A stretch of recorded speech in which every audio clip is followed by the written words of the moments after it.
So apparently people are finding mold in Lunchly packages, and I'm not gonna lie, we might be seeing MrBeast's downfall in front of our very eyes. I was shooting a video comparing Lunchly to Lunchables, and I opened the first package, which was supposed to be good until December 8th, 2024. Yo, look how much mold is on there. And we just got this one. This was fresh from the store this morning, and there is a ton of mold in there. I honestly wasn't expecting that. I was thinking that, you know, maybe they would taste pretty similar, just, you know, not have that best or better for you ingredients. And I was going to go over nutritional facts and things, but this is really concerning. So I just am pausing from filming just to take that's gross. A little break to show this. And I have a fork, and I'm just going to dig into it just to see. Oh, hell no. Oh my God. Oh, yeah. Okay. That is a ton of mold. This is really dangerous. So some of y'all might already be familiar with the situation, and Rosanna specifically, and are saying right now, man, B-Souls, she's a hater. Don't take her seriously. Well, sadly, this isn't just a one-time thing, and there's a lot of videos out there showing that there's mold in these Lunchly packages. It isn't the first time reports of mold in Lunchly cheese have been shared, but it is certainly a catalyst sparking news articles and trends across social media. The cause of the mold could be due to the fact that they use so-called real cheese, and don't use as many preservatives as Lunchables. So for those who don't know what's going on, about a month ago, KSI, MrBeast, and Logan Paul released Lunchly. Long story short, it's a Lunchable competitor that they're claiming is a healthier option, but also tastes better compared to Lunchables specifically. It's a product that's primarily been targeted towards kids, which at least I hope so, because I don't know about y'all, I don't know anyone in my age group that's eating Lunchables. And this brought a lot of heat to these internet superstars. Now, prior to the launch of Lunchly, these three guys have already been receiving a lot of hate from the internet, from honestly stuff that's been going on for years now. Logan Paul and all of his scams. We can even go all the way back to Japan. I don't know exactly what KSI has been getting heat for prior to the launch of Lunchly. I just know motherfuckers don't like him. This did happen after they launched Lunchly, but I know he's been getting cooked for that trash ass song he released. And MrBeast, where do I even start? But we'll talk about him a little later. Now, there's a bunch of different tweets and clips out there hating on the launch, but there is definitely one that tops them all. And that is from DanTDM in a tweet that now has 60 million views, and yes, I'm rounding up, and now has roughly 700,000 likes. In a tweet where he says, "What happened to YouTubers, man? I can't not say anything anymore. This is selling stuff for the sake of making money. Simple. How does this benefit their fans? This is selling crap to kids who don't know better than to trust the people who are selling it to them. Do better." And so naturally, the three amigos came to the defense of their product. KSI and Logan Paul quote retweeted DanTDM's tweet. MrBeast replied in his tweet as well. Logan Paul essentially pulling it, "Hey, we are just creators trying to sell a product. There's nothing wrong with this." MrBeast defending how healthy the product is. And KSI definitely going the more petty route here, calling DanTDM a hypocrite for selling products that don't benefit his fans in a better way. I don't know if KSI is doing this on purpose, but ever since the launch, he's been doing a lot of things to essentially catch up to MrBeast and Logan Paul on the hate meter. I don't know what he's doing. Because one, he dropped that trash ass song that everyone's been clowning. From the screen to the ring to the pen to the... And two, specifically with the DanTDM shit, he has been dragging it. What happened to YouTubers, man? I can't not say anything anymore. Do better.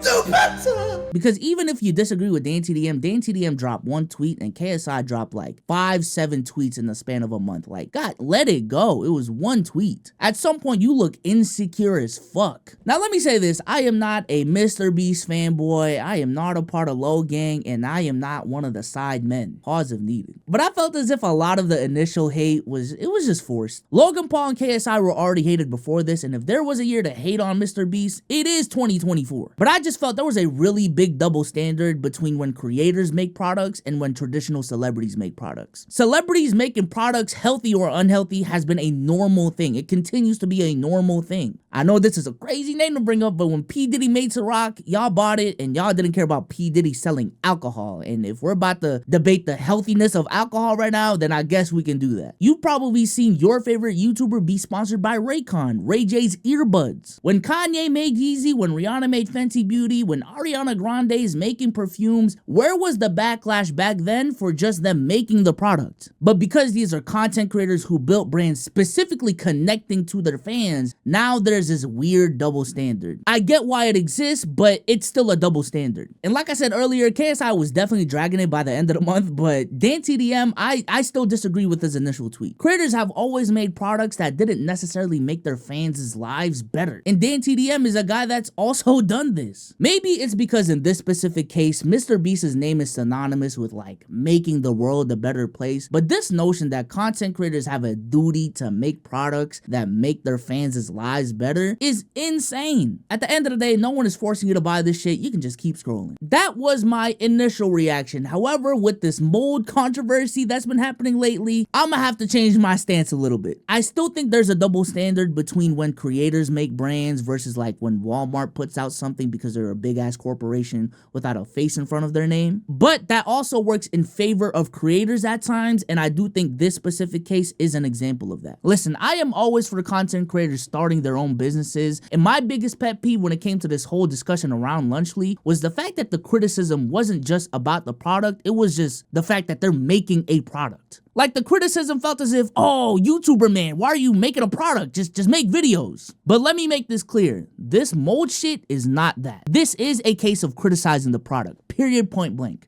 And I think that is fair game, especially for a product that kids are supposed to bring to school, and these are kids that may not even know what mold looks like. Like, nah, this is crazy. This is molded.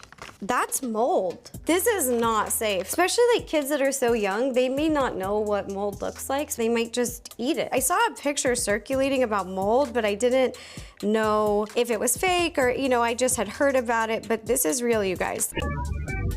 And there's mold. Why is there mold in the Lunchly? Oh my god, it's actually disgusting. I want to shout out Twitter user PepsB for making this tweet right here, where essentially he just outlines exactly what the problem is with Lunchly from a product perspective. So in this tweet, he says, decided to have a look into all the Lunchly mold claims, and the common denominator is faulty glue application, most commonly along the longest side to the corner with the cheese. I figured I'd put this here since this is blowing up, but you can find examples of their glue not sealing on their Fiesta Nacho product as well, dating all the way back to their launch ad. Is it a bit nitpicky? Yes, but if they're going to use organic products, they need this QA. That is all fair criticism, and for guys who one of their main points throughout this whole drama was, yo, why can't content creators make products? It is definitely a bad look when some of the best top creators in the game are just making bad products. Like, if this is what the best of the best are doing, that is not a good look for creator-led products. And this may be a personal one too, but it's not just Lunchly with me. Like, Prime tastes horrible to me. I'm sorry. Like, that shit is too sweet. I can barely make it through a bottle, like, for real. But if we look at the replies to Rosanna's tweet about the mold, like, there's just a lot of glazing going on in these replies. Cheese is mold, idiot. Like, come on, bro. Like, Twitter even had to step in. You opened it and let it sit outside for content. Maybe they did the expired date wrong. Cap. Someone said that's blue cheese limited edition. I'm dead.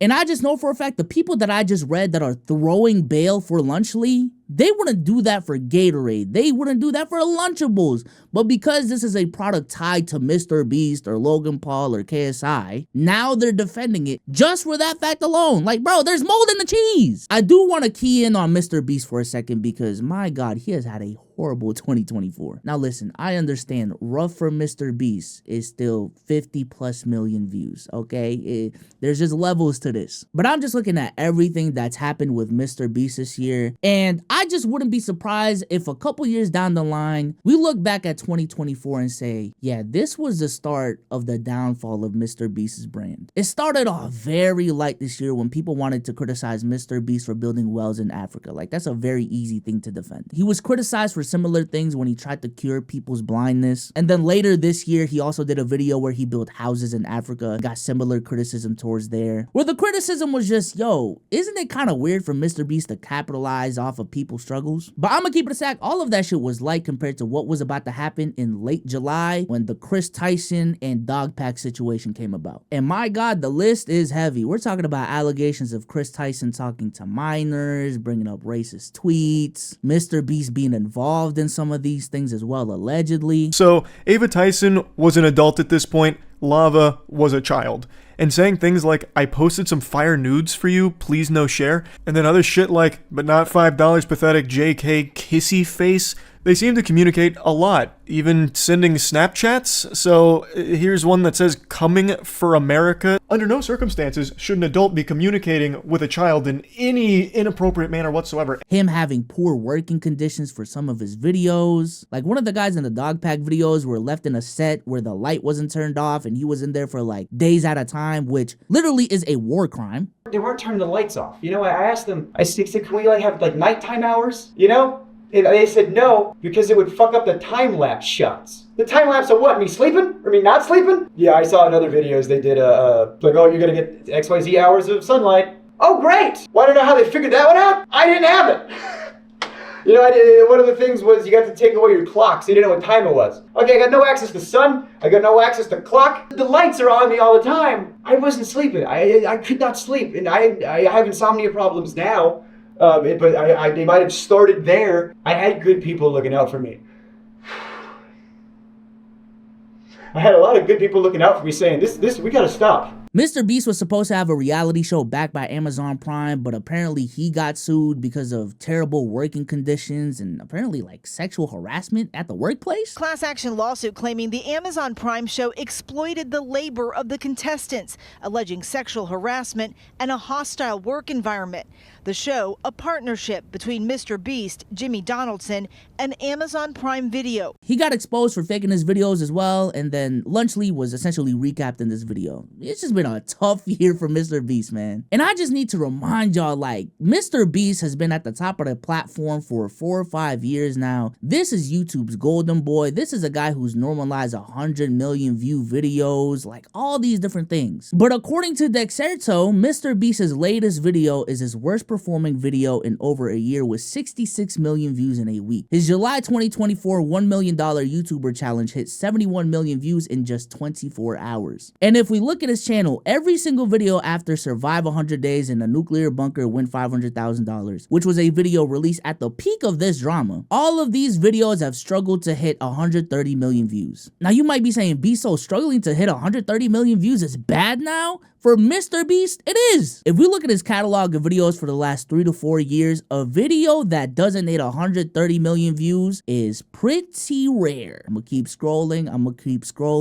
Like, I'm gonna just keep scrolling right here. I'm telling you, it is rare. And to not hit that mark for 1, 2, 3, 4 videos straight, I ain't gonna lie, if I was in his position, I am calling a meeting. Now, to throw MrBeast some bail here, maybe this is just a case of, yo, these videos need time. These are slow burners. They'll get to 180 million views by the end of the year, or maybe even 4 or 5 months down the line. Or, and to me this is very plausible, this may be the results of MrBeast's brand being permanently damaged by everything that happened in 2024. Prior to this drama, MrBeast seemed unstoppable. He was the most liked creator on the platform. How can you hate on MrBeast? But after all these allegations came out, it is definitely easier to hate on MrBeast nowadays. For a creator of MrBeast's caliber, I'm sorry to tell you, and maybe you disagree with me, it is not just about making the best possible video anymore. It is not just about audience retention and algorithm things. Public perception matters a lot. And while again, I would love for my downfall to be 75 million views, I do still think there is a possible discussion to be had here that, yo, MrBeast's peak may have been in our past already. Or maybe I am all wrong and he can bounce back from this like nothing happened a year from now. I don't know. Let me know what you think in the comment section down below. But with that being said, I am out of here.